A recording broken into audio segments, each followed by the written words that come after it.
Welcome to episode 2 of Cartography and Geography Club. Today we'll focus on the Western United States. We'll learn how to draw deserts, roads, and we'll learn about the important cities and landmarks. Also, we'll have some fun in fictitious Green Hills, Montana that was featured in Sonic the Hedgehog. To finish off our episode, we'll do the second iteration of our time travel geography game.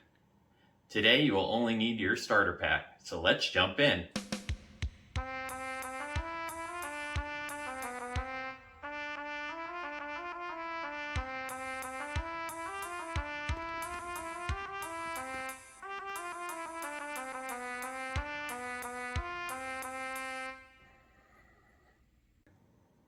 Welcome to Cartography. I'm your host, Mark.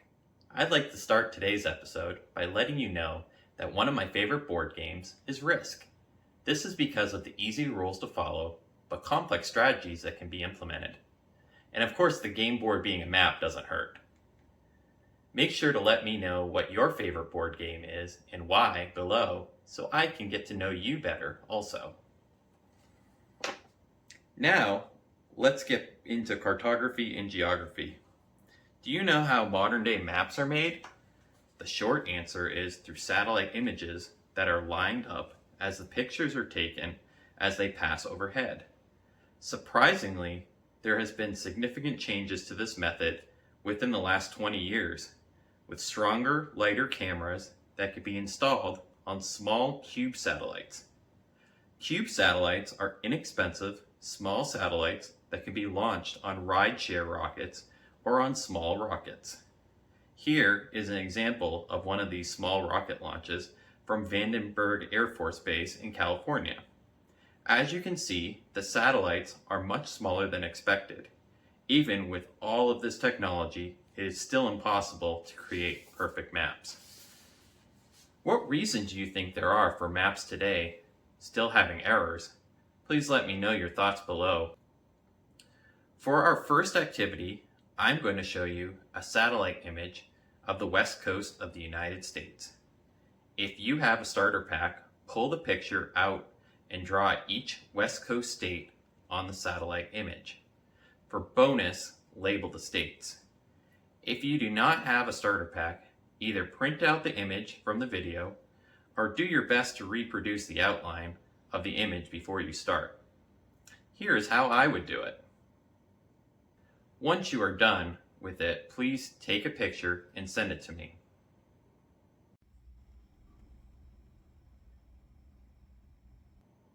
Before we go on, here is a satellite image with states on it. As you can see, this is a satellite image being used to track West Coast wildfires. I find it alarming at how much of the damage and smoke can be seen from these satellites. These maps can be used by response teams to send firefighters and equipment to places that need it most. Now let's cover some of Western United States' notable features. First, the largest river in Western United States is the Columbia River, defined by eventually emptying on the west coast at a length of 2,000 kilometers or 1,243 miles long. This river extends from the Rocky Mountains all the way to the Pacific Ocean. Over 800 kilometers or 500 miles is located within Canada, where it starts in the Columbia Lake. The largest mountain in Western United States is Mount Whitney. This mountain is just over 4,400 meters high or 14,500 feet above sea level. It is located in California and is part of the Sierra Mountain chain within the Great Basin Divide. The Western United States is known for its expansive deserts, specifically the Great Basin Desert, which is between the Rocky Mountains and Sierra Nevada mountain ranges. The Great Basin is the largest desert in the United States. In order to effectively draw deserts, it's important to understand how mountains and other land features affect the desert. Typically, mountains or some other feature needs to be west of a desert to create a rain shadow or other effect to block out rain and humidity. On a piece of paper, draw a desert, including other terrain features that would cause the desert. When you are done, make sure to send me your picture and let me know your thoughts on your desert creating feature. I will then share it on our announcements board. Here is how I would draw the desert. The Western United States is home to two of the most iconic roads in the world. The first road in San Francisco is Lombard Street. This extremely crooked road has been featured in films like Ant-Man and the Wasp and is very hard to quickly navigate down. The second iconic road is Highway 1, better known as the Pacific Coast Highway, or PCH. This road features breathtaking views and extends for over 1,000 kilometers, or 650 miles, on the coast of Southern California. Both roads follow the terrain that was present before the road. When drawing roads on a map, it is important to balance the terrain that is currently there and the efficiency that the road needs to provide for travelers. Typically, the faster cars need to travel on roads, the straighter they are. On a separate piece of paper, draw some different road examples. Here's how I would do it.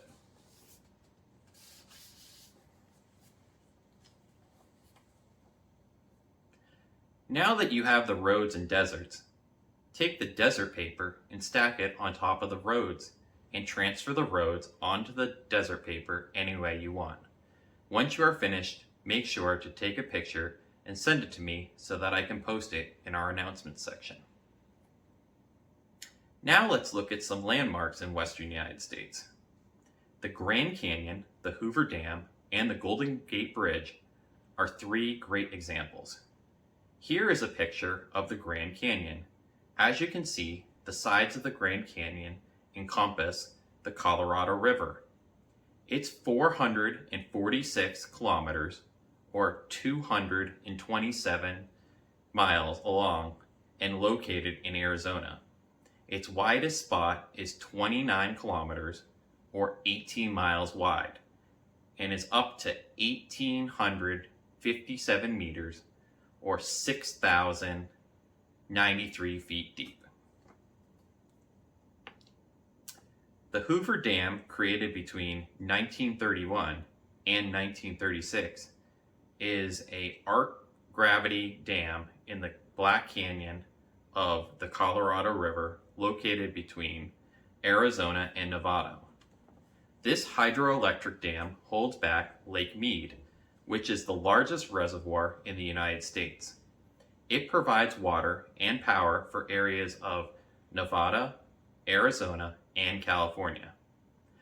Due to extreme droughts experienced in Western United States over the past 5 years, Hoover Dam is at risk of not being operational in the future due to the drying up of Lake Mead. As you can see from these pictures, Lake Mead has been shrinking at an alarming rate. The Golden Gate Bridge is a suspension bridge over the 1.6 kilometer or approximately 1 mile straight connecting the San Francisco Bay to the Pacific Ocean. This bridge carries both the Pacific Coast Highway and US Route 101. It extends over 227 meters or 746 feet off the water at its highest point and is about 27 meters or 90 feet wide. The road is over 67 meters or 220 feet above the water. It was constructed between 1933 and 1937. On a separate piece of paper, try to draw a representation of each of these landmarks. After you draw these landmarks, use the light-up board to transfer them onto your desert and road sheet. Once you are happy with your map, make sure to take a picture and send it to me to be placed on our website in our announcements page. Okay, Let's look at some smaller scale maps. Western US has a large mix of different architectural styles and floor plans.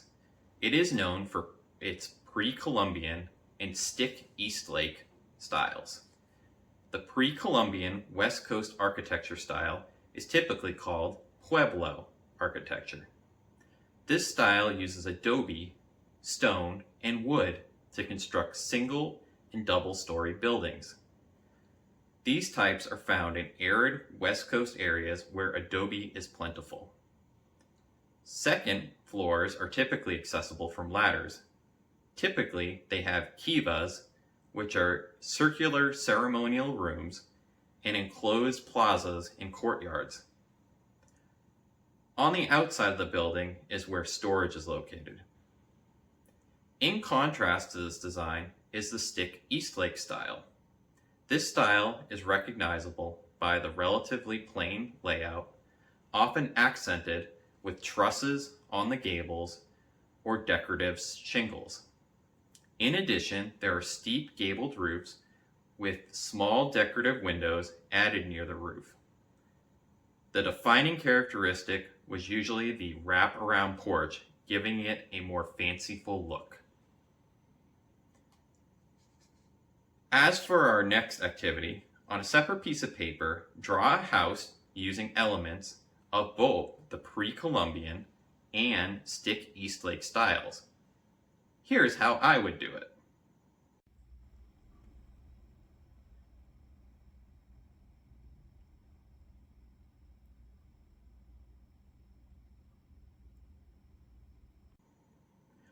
Once you are complete, please take a picture of your house and send it to me so we can feature it in our announcements section. Two of the most interesting cities in Western United States are Los Angeles, California, and Seattle, Washington.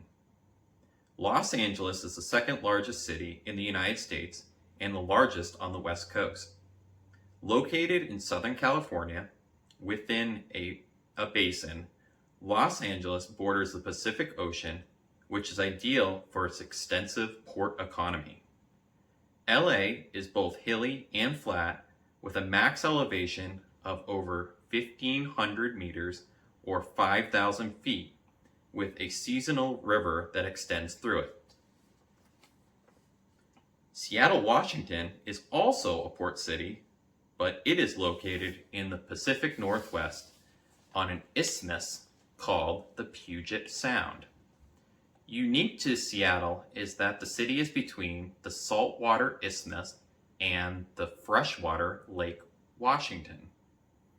The city is non-uniformly hilly with a maximum elevation of just under 900 meters or 3,000 feet.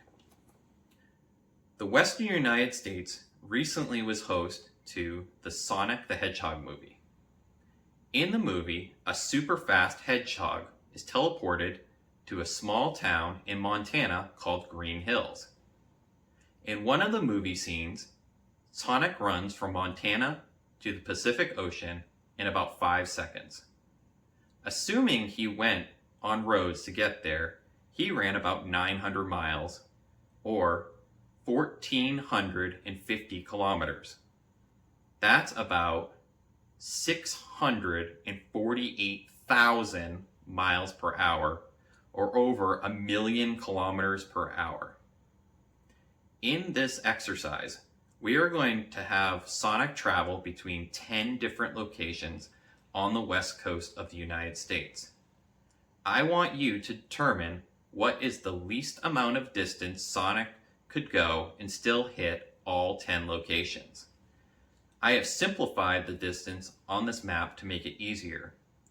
Here's what I came up with. Once you complete, please send me your results so I can post it on our announcements page. The final thing we will be doing in this second installment is a game we'll be completing throughout the year. It is the near future, and you are a detective for a time travel company. A group of criminals called the Agent are going back in time to change the past. It is your responsibility to determine when, where, and what they are going to do based on clues sent to us.